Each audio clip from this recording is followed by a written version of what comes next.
Welcome back to TV47 News Tonight. Now, nowhere in the country are the political temperatures palpable than Kirinyaga, shaping as a tough duel. Tonight we speak to Governor Mumbi Waiguru on matters Kirinyaga and politics, both county and country. Good evening and welcome. Let's bring in the Governor for this discussion. Good evening, Governor, and thank you for making time for us tonight on TV47. Good evening, Abubakar. Thanks for having me.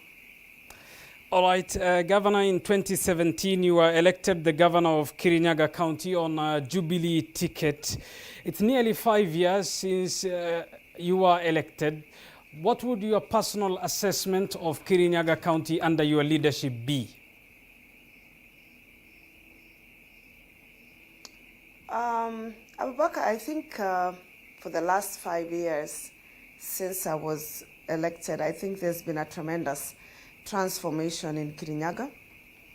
And if you look at where the county was before we came in, and during the first term of devolution and where it is now, there's a tremendous difference in terms of improvement, both in terms of infrastructure, the well-being of the people of Kirinyaga, the projects that we have implemented, and the transformation, positive transformation, which we have been driving under the name Kirinyaga Rising, is open for everyone to see, and that is why we are doing our campaign in 2022 under the campaign slogan of Kazi Yonge, let the work speak for itself, or in Kikuyu, as we say, Wera Waria.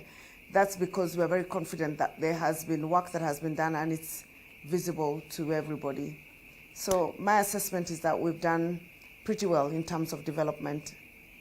And Governor, when you say you have done pretty well, I suppose this is inclusive of the Wezesha program, a program that has supported more than, I believe, as per the research I was going earlier on, doing 500 farmers, nearly 50,000 households, the construction of 11 markets, 19 dispensaries. That is what you would say you have done in your first term, isn't it? Yes, actually, if I could start under the healthcare sector, in our first year, we upgraded the level 3 and level 4 hospitals in 4 sub-counties. We upgraded the Sagana hospital. We built an X-ray center in Baricho, a male ward, in Kenyaga, a maternity ward. In Kirogoya, we did the outpatient clinic, an eye unit, and also revamped the overall infrastructure around that hospital. And then in Kimbimbi Hospital, a maternity ward, and in South Gariama, a maternity ward. That was in the first year. In the second year, we started the upgrading of our level 4 hospital, which is our main flagship transformation program in the health sector. And we have built a 5-floor multi-story building, medical complex that is comparable to none in the region, which will be having a cancer unit, a maternal health unit, a child's unit, a cancer center, and many other services that we do not have right now in Kirinyaga. We have a fully functional renal unit that has 8 beds that serves about 40 people every week. And that's just in the healthcare center at the level 4 going up. We have also built 20 dispensaries and health centers across the entire county to ensure that services, primary healthcare, is accessible to all Kirinyaga residents. When you come to agriculture, we have the program called Wezesha Kirinyaga, and that's the one that we talk about having touched over 50,000 people in various projects. We had value chains in the beginning, starting with the avocado value chain. We have a tomato value chain. We have a dairy value chain. And under those value chains and the poultry value chain, we have empowered farmers to earn an average of about 1,000 shillings extra from this project per individual representing a household, and that translates to an additional roughly about 30,000 shillings a month per household extra. If you look at our roads and infrastructure, we have built various roads, marramed them and graded over 1,000 kilometers of graded, and in terms of marraming, about between 450 to 500 kilometers of road. So that also we have done. There's ECD centers, there's polytechnics. So there's a lot of work that we have done in Kirinyaga. Our urban centers look completely different. If you look at the pictures of before and after, you almost wouldn't believe that it's the same county. All right. In every town, we have done cabro, paved parking. Allow me to interject you at that point. You talk of healthcare and you talk of the infrastructure to that extent in the healthcare, but there is the question of the medics, the strike that was, the ruling of the High Court, which begs the question, infrastructure, and some of your critics say, yes, there is infrastructure, but not necessarily the medics to work in those infrastructure. Okay, let me first finish on the issue of infrastructure, and then I will come back to the question on the medics. Under the urbanization and the urban centers in Kutus, in Kerugoya, in Kirinyaga, in Kagio, we have upgraded our towns, and they paved them and provided adequate parking and space for our people to do business. Now, going back to the question of medics, I think we need to be very careful that we do not mix stories in social media that are inaccurate with the actual facts.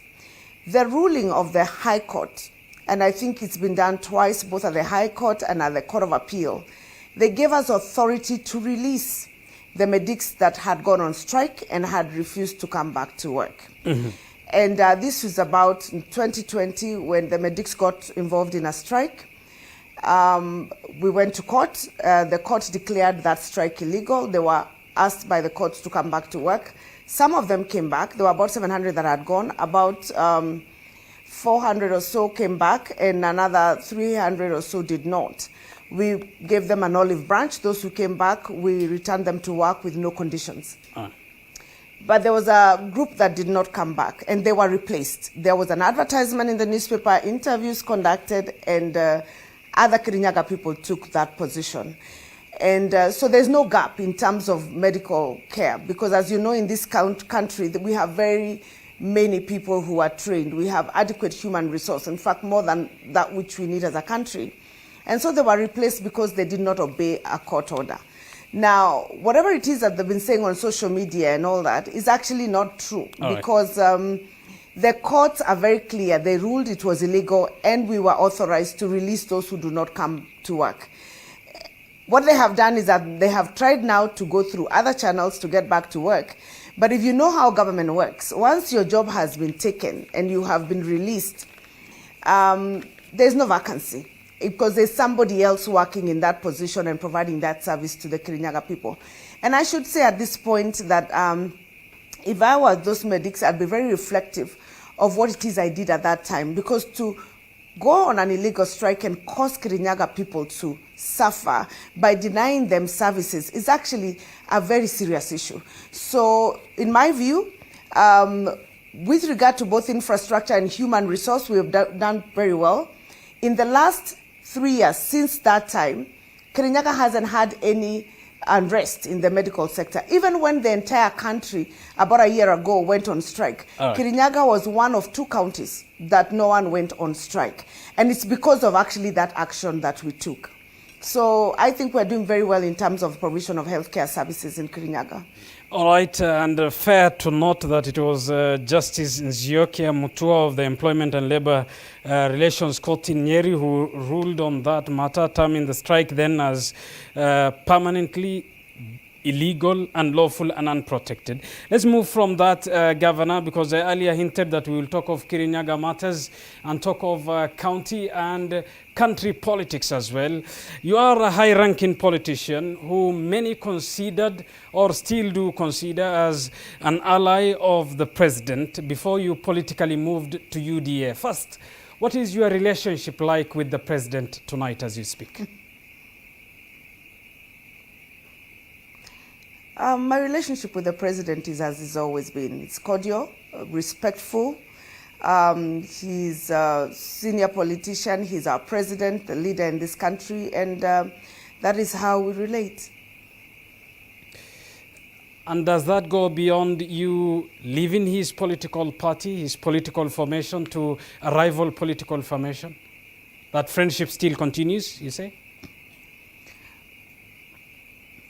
Yes, I think we would not mix the two, because I think His Excellency the President is a mature politician. He has been in politics for very many years.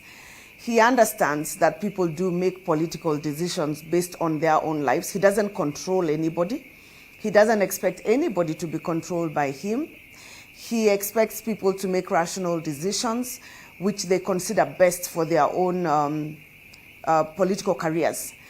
He will be finishing his term in a few months, and I know he understands the reason as to why I made the decision to move to UDA. And political differences or political parties, different political parties, does not necessarily mean enmity with anybody. I think he respects the decision that I make, and I think he would wish me all the best in the path that I have taken. And given that earlier I at least indicated of you being an ally of him, and you saying in response that that relationship is still mutually as it was earlier on, did you at any point need to explain to him? I did, actually. I mentioned the situation that it was, and what I see it, and how I understand the political ground is, and that I will be making a political decision. And the explanation was basically out of respect. It wasn't to ask for permission, because as you know, everybody is free in this country, and I believe that he respects everybody's individual decision to take whatever decision that to take. Because it's a personal decision. It's got nothing to do with any other party. And he knows that I had supported him for very many years. I've been extremely loyal to Jubilee Party. I'd been at the forefront of the agenda of Jubilee Party. But when it became untenable to be in Jubilee Party, I made it very clear. I took some time to introspect. I consulted, and I made a decision as a politician in the political direction that I thought was best for me. And having consulted also the people of Kirinyaga, because ultimately they are the ones who give me my job. And Governor, when you say it was becoming untenable to be in Jubilee, for purpose of clarity, what made it untenable to be in the ruling Jubilee Party? Abubakar, I think you have had various complaints from various people on the party. Very many people were feeling quite dissatisfied with the way the party had been run in the last, let's say, couple of years, and also the lack of connection with the ground. And when you're a politician, you need to be in a party which the people connect with, because ultimately you will be seeking to be re-elected by those people. And the people of Kirinyaga, and mostly people around the mountain, had felt a disconnect with the party, and we had been raising the issue of revamping the party, rebranding it, changing management style of the party, and a lot of that was not being addressed at the time. And so time was running out. We were coming to an election year, and everybody needed to make their decision. And I'm not the only one who left Jubilee Party. I think even before I left, there was a horde of members of parliament that actually left and went to UDA and various other parties. Even the people I left at the governor level, you will notice that many of them have since disassociated with Jubilee and gone to individual parties, other smaller parties. So all of us knew that there was a problem with Jubilee, and it would be very difficult to be re-elected on that party ticket. And so that was my decision to move. All right, and Governor, respectfully, you made that move on Tuesday, October the 26th, just 6 days after hosting Mashujaa Day celebrations, a national event that literally brought the country together at Mashujaa. You used equally that forum to highlight what you have done in Kirinyaga. We will come to that a little bit later into this discussion. Had you made that decision even before Mashujaa Day, before inviting the Deputy President to speak? We eventually invited the President to speak? Yes. As a matter of fact, if you remember, for the previous 2 months, I had been saying I was listening to the ground. And there was every indication that I was going to move. And the decision had been made. And we decided we will wait and finish the hosting of Mashujaa Day. It was a great national event. We did not want to distract matters. And once we were done with our duties, then we would take the decision at the appropriate time. And yes, it was about timing. And so we left after we had finished the duties that we needed to carry out on that day. All right, Governor, and there are quite a number of people who have reacted to that political move that you made. One of them is the Kirinyaga Jubilee Chair, Muriithi Kangara, who says that was politically suicide to abandon President Kenyatta's party, which he says still calls the shot in Mount Kenya. You clearly were making that move disagreeing with what he's saying, isn't he?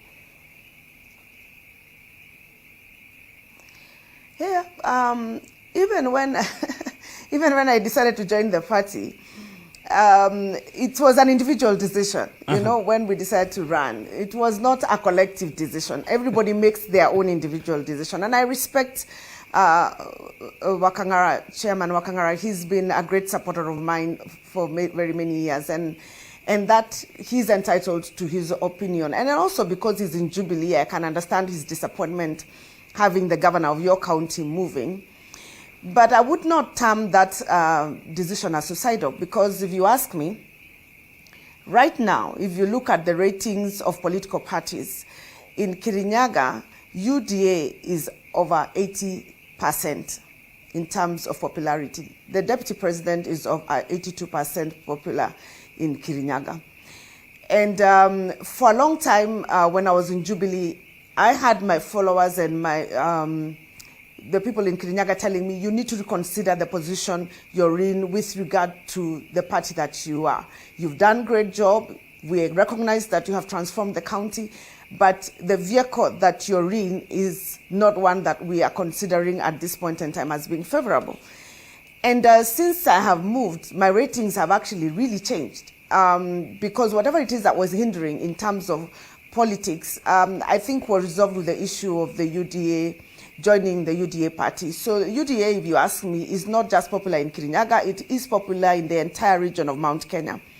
And anybody who says that it is not, is simply in denial. I mean, you don't even need to take 10 steps. Any market you go to, anyone you interact with, they will tell you that the leading party in this region at this point in time is the UDA party. And the leading presidential candidate in Mount Kenya region is William Samoei Ruto. All right, Governor, and various data by research firms indicate that they'll differ with you in the percentages. You say 80%. It's not necessarily at that percentage. Moving on, Governor, still on you making this political decision. Before you made this decision... Let me say something about that, Abubakar. Go ahead. I have numbers. I have been doing polling for internal use for the last 4 years. And those are the numbers that I'm using. The numbers that we keep getting from the national polling institutions, we know very well, everybody knows, that they're usually crafted to send a certain narrative. And at first, they always start with they prefer to show the gap, and as you move towards election, they try to show you that the gap is closing. But we all know, because you can tell even by the forays, you can tell by the meetings that have been there, you can look at what Azimio has been doing and look at what UDA has been doing. You cannot hide the fact that UDA is extremely popular. So I wouldn't go with the numbers that you get, because they would not necessarily consider them credible. All right, again, research firms will differ with you, at least to the latest data that we have. But as we leave that there, Governor, before you made this political decision, you talked of pressure, you talked of harassment, and in particular from the Ethics and Anti-Corruption Commission. But interestingly, you said, and I quote, "It's only a fool who can continue being in the same political path with the kind of pressure that I have been facing." Pressure from where, Governor, for purpose of clarity? We know that there are individuals in various government institutions who feel that it is their duty to intimidate or force people to stay in a certain path, not just the party, but even stay in a certain path. And those individuals sometimes have been sent, sometimes they have not been sent. And in my case, they know, and not just in my case, I know several other people who would want to move to UDA, but they are a bit nervous about moving because they feel that they will be either harassed or intimidated, like some of us have been intimidated, and they don't want to go through that process at this point in time. So yes, these institutions sometimes are used by individuals to harass people to take certain stands. I just decided that for me, I will take my risks and make the decision that I feel that was the right decision for me to make at the time. All right, and Governor, let's talk of UDA as a party, because that is where you are after you decamped from the Jubilee party. You say you spoke to the people of Kirinyaga and asked them for guidance quite a number of times while addressing the media. You have talked of that, speaking to the people of Kirinyaga for them to inform you of the political direction. Was it really the people of Kirinyaga, or was it a political decision you had to make because of what some say were your ratings that were lowering?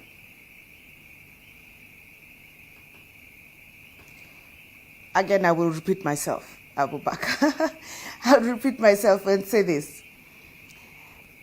The people of Kirinyaga are my ultimate employers. They're the ones who decide to employ you. They decide to employ you based on various things. And I told you, they already acknowledged that you have done great work. We like you. But the vehicle you're in, we have disassociated. So they said, you need to change the political vehicle. I don't know what is so difficult about understanding that, because parties in our country operate in such a way that in certain areas you will find that certain parties are very popular. For example, even those people who are in Azimio, you will not find somebody going to stand in Kisumu with a Jubilee party. Why would they not do that? Or go and stand for the governor of Homa Bay with Wiper? You know? Because in that region, their party, the dominant party, is ODM. Now, for us in Kirinyaga and in Mount Kenya region, our dominant party and the most popular party is UDA. So if you come with any other vehicle that is not being advanced at this point in time, William Samoei Ruto, and is not associated with the Hustler Nation, they will tell you, even when you go to the market, they will tell you, if you do not change your vehicle, we will not elect you, even if you have done very well.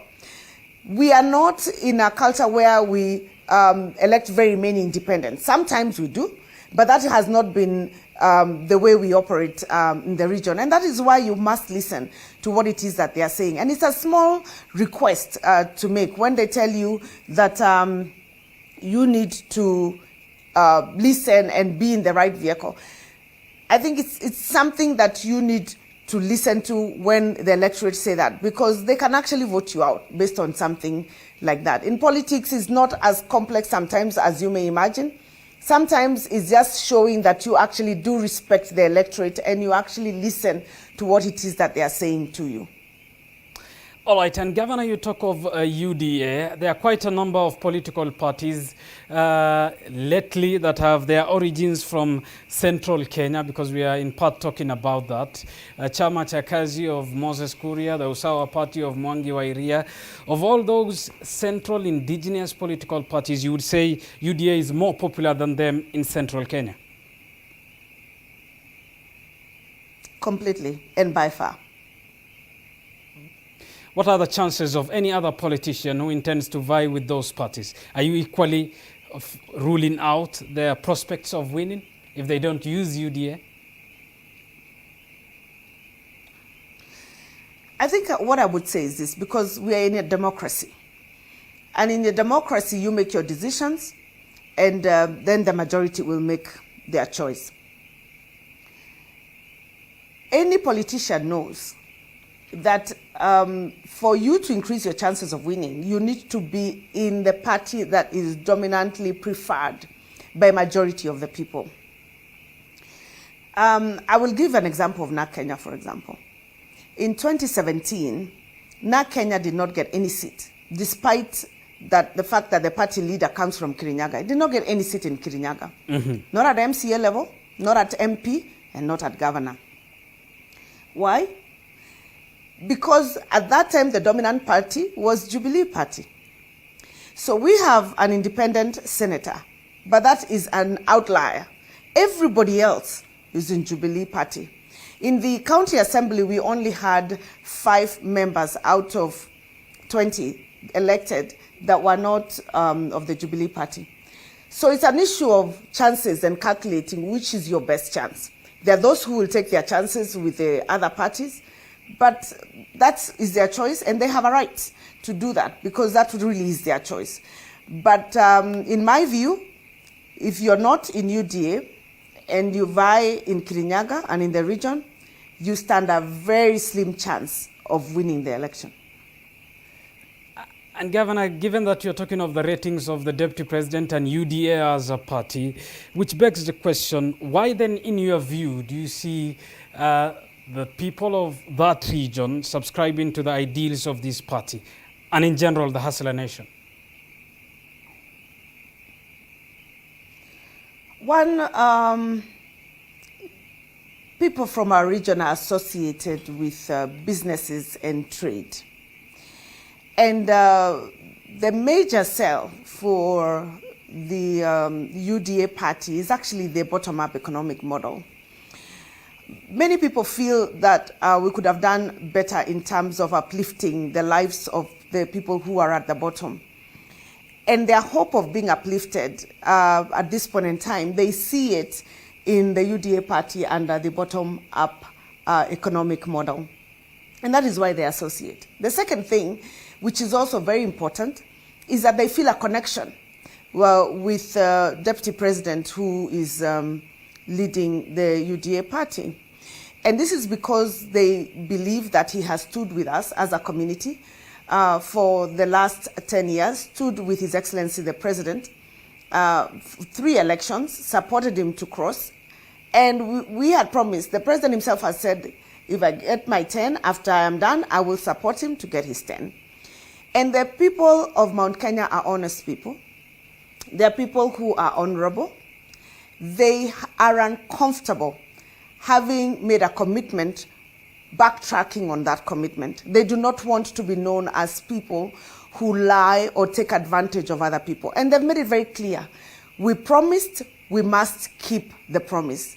Because to us, the Mount Kenya people, a promise is a debt. The third thing is that the Deputy President has been very present in Mount Kenya. He has connected with the people of Mount Kenya. He has invested in a relationship. So it is not an issue of campaigning and coming to tell them, forget him. They connect because they have a relationship with him. For the last 10 years, he has been around.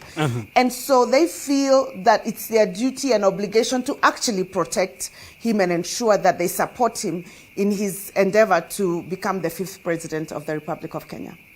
And Governor, you say people from that region are attracted because of, among other reasons, to the Deputy President, the bottom-up economic model, which begs the question, the DP is the second leading politician and party member of the ruling Jubilee party, the Deputy President, the primary assistant to the President. If this was not achieved under Jubilee, why should Kenyans trust him 10 years after serving as the second in command? Because the bottom-up economic model was not in the Jubilee manifesto. But given that there were four big It's four... just that simple. All right, it's that simple, you say, but it seemingly is not. Primarily because there was the big four agenda of President Uhuru Kenyatta and his deputy William Ruto. The status of that big four, I think, is in the public domain of what the Jubilee government has done. There is the deputy president promising a bottom-up economic model past the 10 years of him being the second in command. Yeah, and appropriately so. There is absolutely nothing wrong with that. They had a manifesto for the first 10 years, which they've implemented with the big four economic agenda. You can see the roads have been done, and the deputy president talks about it everywhere he goes. They have implemented the universal healthcare program, which is still in the process of going under the final stages of completion. They have the projects on housing, and that is also ongoing. But in doing all these big four programs, people have spoken about the lack of trickle-down effect to the bottom. We have succeeded very well in ensuring that when you look at the statistics, you see the numbers, it looks like economic growth is happening. But the people at the bottom are saying that they are not feeling it. Now, when you're in government, you don't stick with one plan for 50 years. You implement that plan and you keep adjusting the plan according to the needs of your constituents.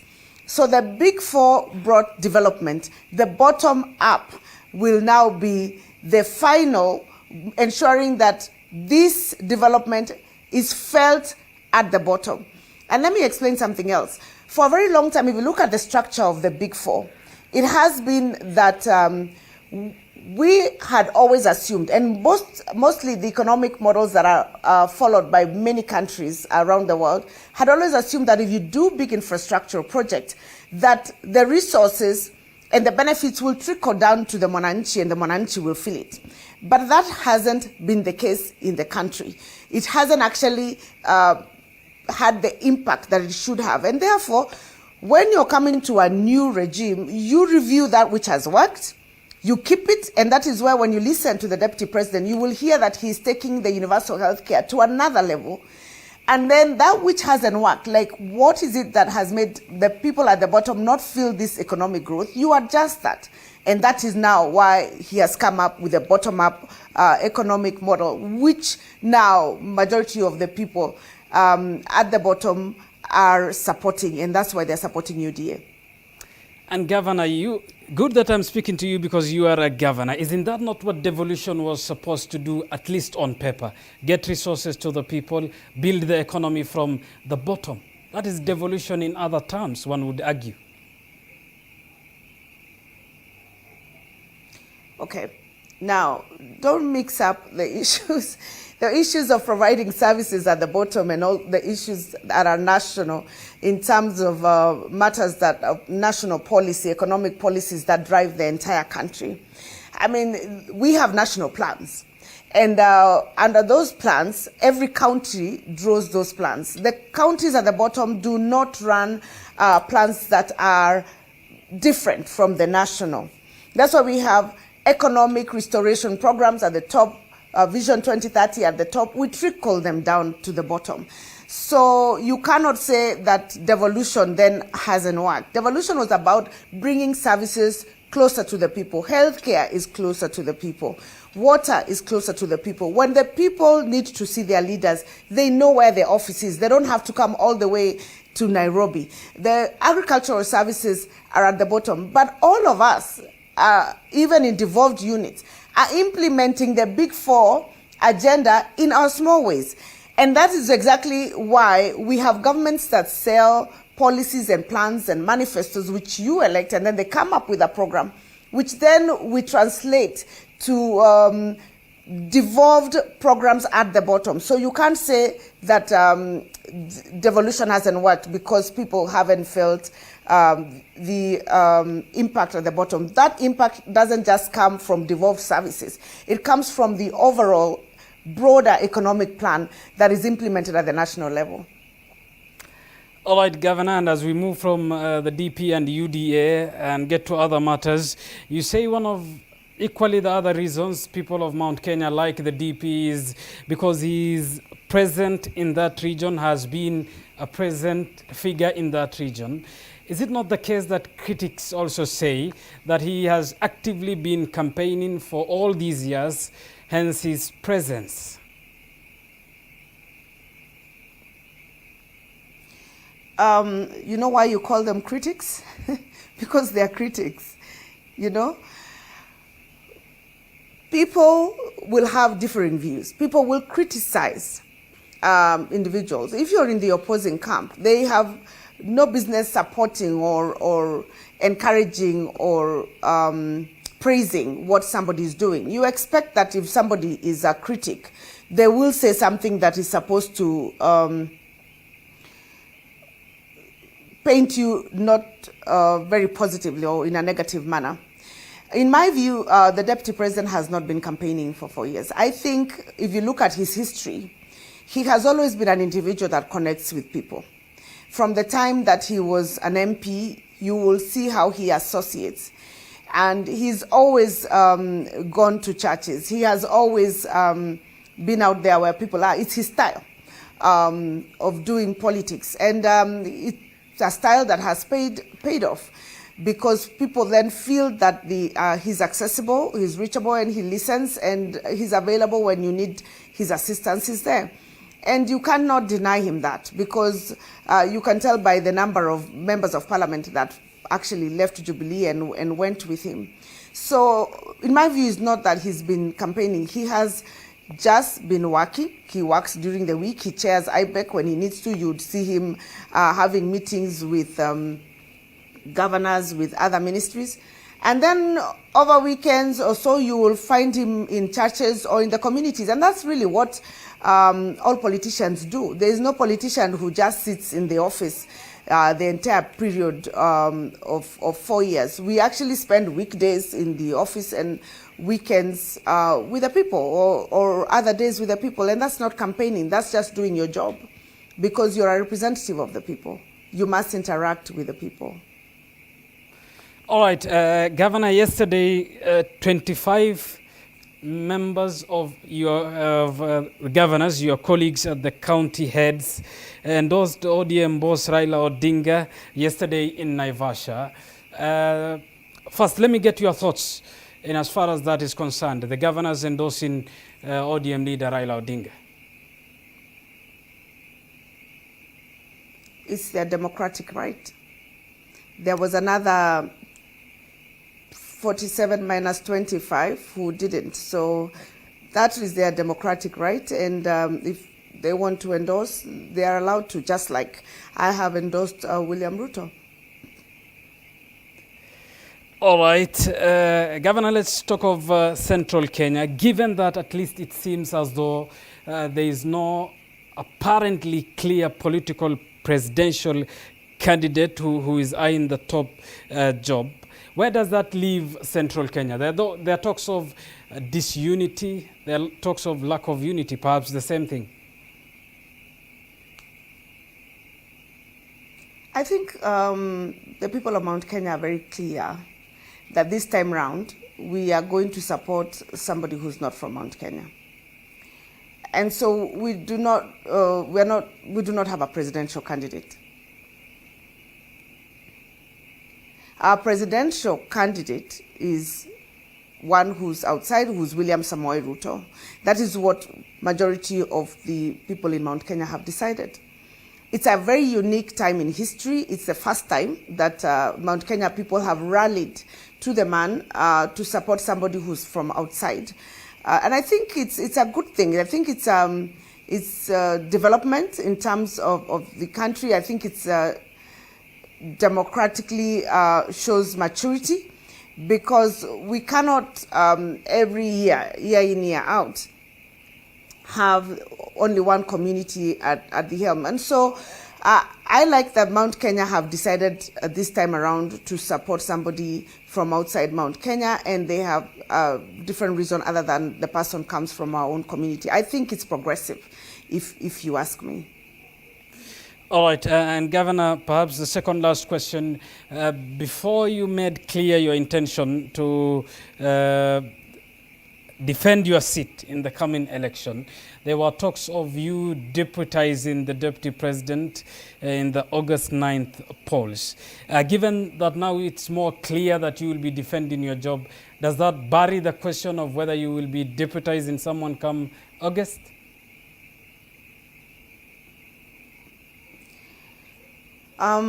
The question of being a deputy to someone, a running mate to somebody, it's really not a question that can be answered by an individual who is a potential candidate. I think that conversation has been there, it's still there. But what I have ruled out is who I can deputize. There was a time that there were many other people that had been considered as a potential presidential candidate that I would be able to deputize. That if I was to deputize somebody right now, it would only be William Samoei Ruto, because I am in the UDA party. I don't think my door is open to deputize any other individual. Having said that, that decision is purely a decision that he would have to make to choose who is the most suitable to deputize him to ensure that he gets the win. And so since that is not a decision that you can make yourself, you pursue your path, and if the opportunity comes, then you consider it at that time. But you cannot start by saying that you are working to be a running mate of any individual, really. All right, Governor, and perhaps finally, your job has attracted quite a number of people, among them one person, a candidate to be who was in UDA, Ngirishi, among others also Martha Karua. How confident are you of reclaiming your seat? 100% confident. And when you say 100% confident, I suppose that is on the UDA ticket, isn't it? Yes, under the UDA ticket, I have looked at the numbers, what they look like. I have talked to the people of Kirinyaga, and they have assured me they will give me a second term.